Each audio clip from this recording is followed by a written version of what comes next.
There's a good chance you'll need a toolbar at some point in your app. It's perfect for storing buttons, setting a title, or even housing a search bar. In this video, we'll build a SwiftUI toolbar and add simple logic to make it dynamic. We can start by adding a title first. For this feature, the main view needs to be inside a navigation stack. Inside Search View, right-click on Scroll View, Embed, Navigation, Stack. This is a great first step, as we'll need navigation later for this view. The rule of thumb when adding a navigation title is to be as close to the navigation stack as possible. The closest we can get is after our scroll view.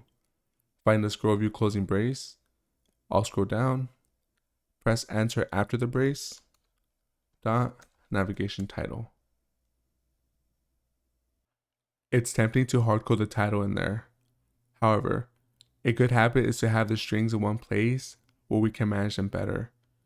It'll also make adding logic easier. Open constants.swift.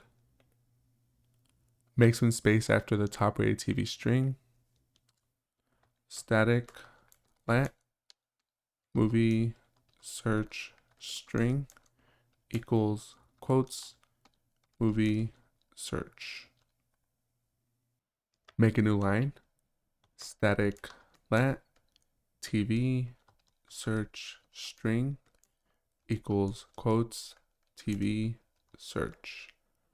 In our view, we'll be able to search for either a movie or TV show. Therefore, we want the title to change depending on what's selected. In addition, we'll also need two icons. Scroll down, hit enter after the download icon string, static let TV icon string equals quotes, copy, and paste it below. Change the second TV to movie. Click inside the TV icon string quotes. The SF symbol name goes inside here. I happen to know the name is just TV. Select inside the movie icon string quotes, Command-Shift-L. The icon for movies is going to be the clapper that says we'll take there in. Search for clapper, press enter, and the SF symbol name gets filled out. A good trick if you ever need to search for SF symbols. Our strings and icons are ready. Go back to searchview.swift. Inside navigation title, put constants.movie search string.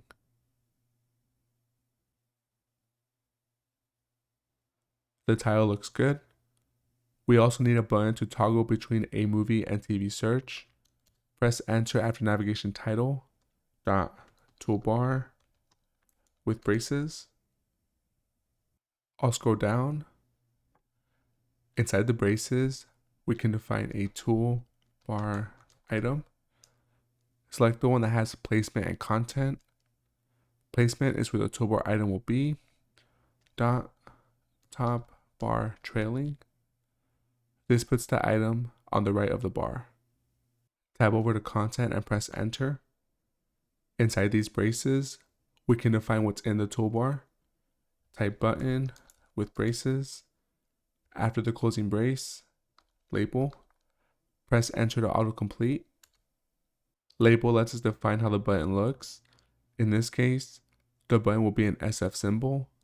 Type image, system name, constants.movie icon string.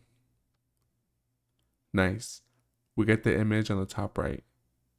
Our toolbar is looking good. We just need to add some logic. When the movie icon is tapped, the title and icon should switch to TV. For this, a new variable is needed. Scroll up.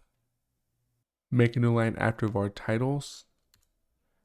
At state private var search by movies equals true. Add state allows the UI to change this variable. Private allows only this view to access the variable. Private isn't absolutely needed here, but it's good practice to keep everything scoped to what they need. With our new Boolean, we can scroll down to the toolbar item. Inside button, type search by movies dot toggle. Now when the button is pressed, search by movies will go from true to false and vice versa. To finish the logic, we need both the navigation title and icon to depend on our Boolean. Before constants.movieSearchString inside title, search by movies, question mark, after constants.movieSearchString, colon, constants.tv search string. We use a ternary operator where if search by movies is true, then show the movie search string. If it's false, then show the TV search string for the navigation title. Copy the ternary operator logic, paste it as the system name variable.